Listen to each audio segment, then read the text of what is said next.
আপনাদেরকে একটা দোয়া শিখাতে চাই। উল্টাপাল্টা দোয়া করলে দোয়া পূরণ হয়ে যাবে, কবুল হয়ে যাবে, কিন্তু আপনার কাজ হবে না।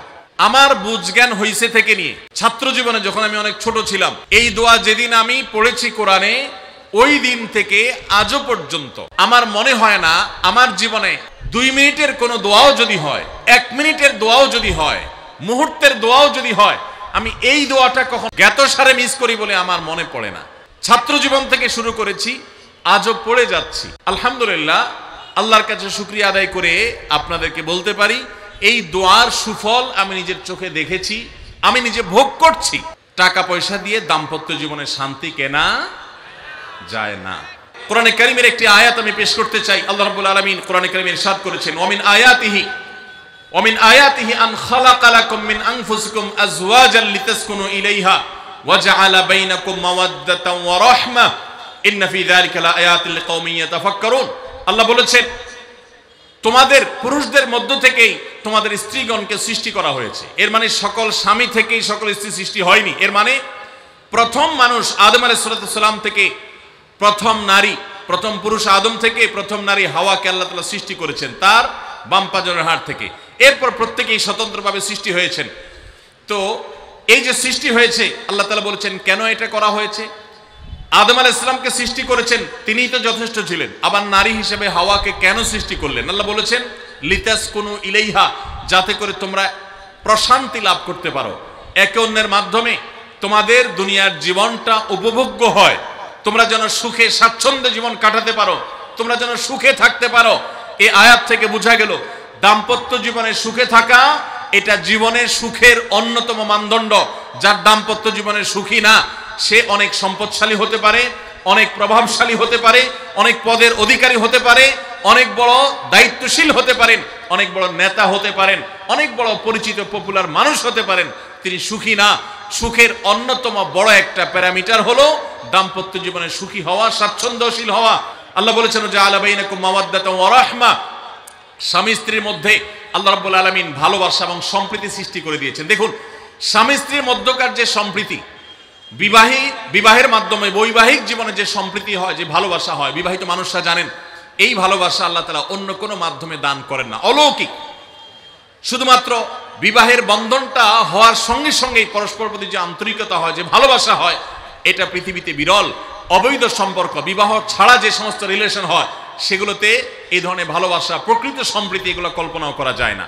অনেক মানুষ আছেন আমাদের কাছে আসে, বিশেষ করে আমার কাছে যত মানুষ অফিসে আসেন, এক এক দিন কয়েকশো মানুষও দেখা যায় অফিসে আসেন, এমনও হয় কোনো দিন কয়েকশো মানুষও হয়।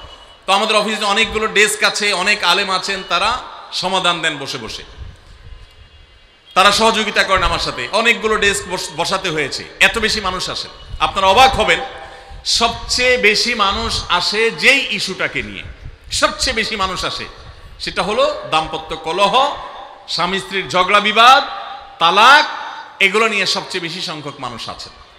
এবং আপনারা আরো অবাক হবেন, গরিব মানুষদের মধ্যে স্বামী স্ত্রীর মধ্যকার দূরত্ব, তাদের মধ্যকার কলহ, দ্বন্দ্ব, ঝগড়া, ফাসাদ, এগুলোর পরিমাণ বা রেশিও যত বেশি, টাকা পয়সা যাদের আছে, সামাজিক অবস্থান যাদের ভালো, আমার অভিজ্ঞতা হলো তাদের মধ্যে দাম্পত্য জীবনে কলহের পরিমাণ তুলনামূলক বেশি। তাহলে অনেক যুবক আছেন যারা বিয়ে শাদী এখনো করেন নাই, শুধুমাত্র হাতটা কসলাচ্ছেন আর চিন্তা করতেছেন চাকরিটা শুরু করতে পারি, ব্যবসাটা শুরু করতে পারি, বিদেশটা যায় সারতে পারি, টাকার বস্তা কামাই করে ফেলবো। তখন বউ একেবারে শুয়ের মতো সোজা থাকবে, আমাকে দিল জুড়ে ভালোবাসবে, আদর করবে, ভালোবাসা হবে, সম্প্রীতি হবে। চোখে মুখে লাল নীল রঙিন স্বপ্ন অনেক যুবক ভাইরা এখনো দেখছেন। আপনাদেরকে বলছি, টাকা পয়সা দিয়ে দাম্পত্য জীবনে শান্তি কেনা যায় না। টাকা পয়সা এবং সামাজিক অবস্থান দিয়ে মানুষ সুখী হয় না। আমাদের কাছে অনেক মানুষ এসে চোখের পানি ফেলেন, তাদের সামাজিক অবস্থান অনেক মজবুত, তাদের সামাজিক স্ট্যাটাস কল্পনার অতীত, কিন্তু তারা পারিবারিকভাবে সুখী নন। আমানতদারিতার কারণে তাদের প্রাইভেসি রক্ষা করি আমরা, কখনো ইশারাঙ্গিত আমরা তাদের প্রাইভেসি ভঙ্গ হতে পারে সেভাবে বলি না। কিন্তু আমরা রেশিওটা আপনাদের সামনে পেশ করছি এজন্য, আপনারা যারা হাত কসলাচ্ছেন, যারা বেকার যুবক আছেন, যারা স্টুডেন্ট আছেন, যারা মনে করছেন যে টাকা পয়সা কামাই করে বস্তা ভরি, তারপরে আমি বিয়ে শাদী করে ফেললে সুখের সাগরে হাবুডুবু খাবো, আমি এরকম দেশ বিদেশ ঘুরতে থাকবো, এই রঙিন স্বপ্ন যারা দেখছেন তাদেরকে বলছি, বিশ্বাস করুন, সুখের সাথে এই টাকা পয়সা এবং সামাজিক অবস্থানের সম্পর্ক আপনি যতটা আছে মনে করেন বাস্তবে ততটা নাই। তাহলে কিসের সম্পর্ক? সুখী দাম্পত্য জীবনের জন্য পুরুষ এবং নারী উভয়ের জন্য সর্বপ্রথম এবং প্রধান করণীয় হলো আল্লাহ তাআলার কাছে অনেক আগে থেকে দোয়া করতে থাকা, দরখাস্ত সাবমিট করা যে আল্লাহ, আমার পরিবার, আমার স্ত্রী, আমার অনাগত সন্তান সন্ততি যারা আসবে আমার বংশে, আমার ঘরে, আমার সংসারে, আমার পরিবারে, আল্লাহ আপনি তাদেরকে নেককার, তাদেরকে মুত্তাকিদের ইমাম এবং তাদেরকে এমন মানুষ বানিয়ে দেন যেন তারা চক্ষু শীতলকারী হয়। আপনাদেরকে একটা দোয়া শিখাতে চাই, অনেকে হয়তো জানেন, সূরা ফুরকানের ৭৪ নম্বর আয়াত। সূরার নাম কি বলেছি? ফুরকান। আয়াত নম্বর কত বলেছি? ৭৪। আমার বুঝজ্ঞান হইছে থেকে নিয়ে ছাত্র জীবনে যখন আমি অনেক ছোট ছিলাম, এই দোয়া যেদিন আমি পড়েছি কোরআনে, ওই দিন থেকে আজও পর্যন্ত আমার মনে হয় না আমার জীবনে 2 মিনিটের কোনো দোয়াও যদি হয়, 1 মিনিটের দোয়াও যদি হয়, মুহূর্তের দোয়াও যদি হয়, আমি এই দোয়াটা কখনো মিস করি বলে, জ্ঞাতসারে মিস করি বলে আমার মনে পড়ে না। ছাত্র জীবন থেকে শুরু করেছি, আজও পড়ে যাচ্ছি।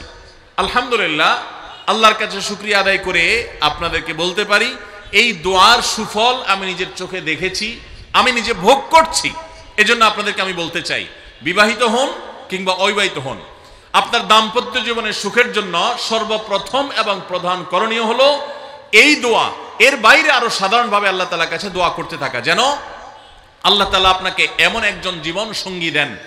মা বোনরা দোয়া করবেন জীবন সঙ্গী, আপনারা দোয়া করবেন এমন যেন জীবন সঙ্গিনী দেন, যে জীবন সঙ্গী আপনার চোখ জুড়ানোর মতো হবে। দেখুন, আল্লাহর ভাষা এমন যে এই ভাষা তো অলৌকিক, এটাতে কোনো মানুষের ভাষা নয়।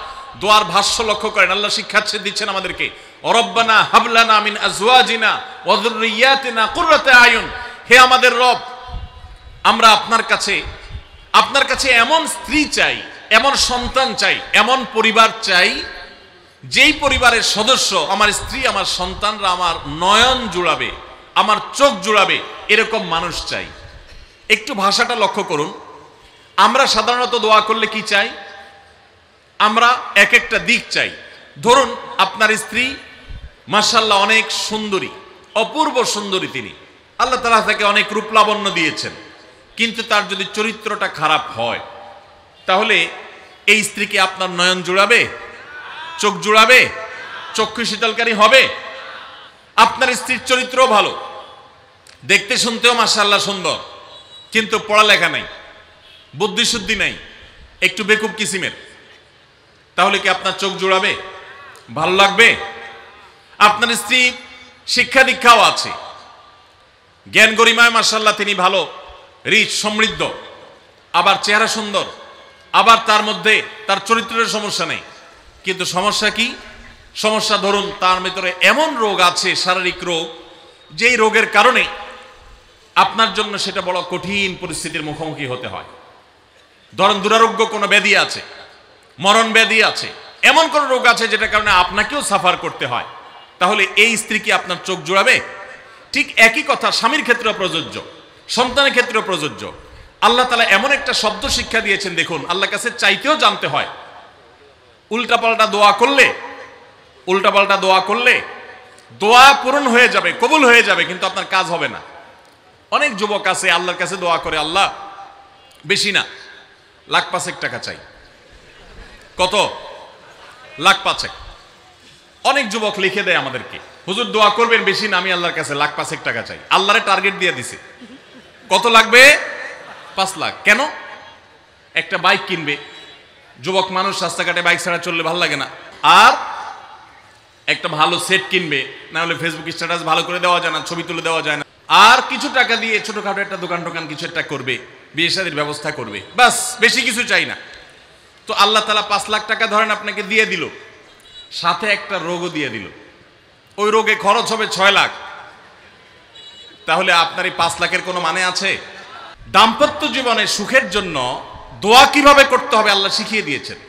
রব্বানা হাব লানা মিন আজওয়াজিনা ওয়া যুররিয়াতিনা কুররাতা আয়ুন, আল্লাহ আমার পরিবারের সদস্যরা যেন এমন হয় যে তাদেরকে দেখলে আমার নয়ন জড়িয়ে যাবে।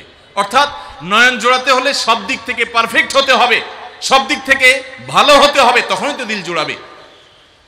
ওয়াজআলনা লিল মুত্তাকিনা ইমামা, আর আমাদের সবাইকে, গোটা পরিবারকে আপনি মুত্তাকিদের ইমাম বানায় দেন, সৎ মানুষ বানায় দেন। কারণ সৎ যদি না হয়, আল্লাহভীরু যদি না হয়, তাহলে কখনো তাদের মাধ্যমে আপনি সুখ শান্তি পেতে পারেন না। তাহলে প্রথম করণীয় দাম্পত্য জীবনের সুখের জন্য, সুখী দাম্পত্যের জন্য আল্লাহর কাছে দোয়া করতে থাকা। সূরা ফুরকানের ৭৪ নম্বর আয়াত, এর পাশাপাশি আরো যত আয়াত আছে, অথবা সাধারণভাবে আপনি আল্লাহর কাছে, আল্লাহ আমি ভালো সঙ্গী যেন পাই সেজন্য দোয়া করতে থাকবো। আল্লাহ আমাদেরকে তৌফিক দান করুন।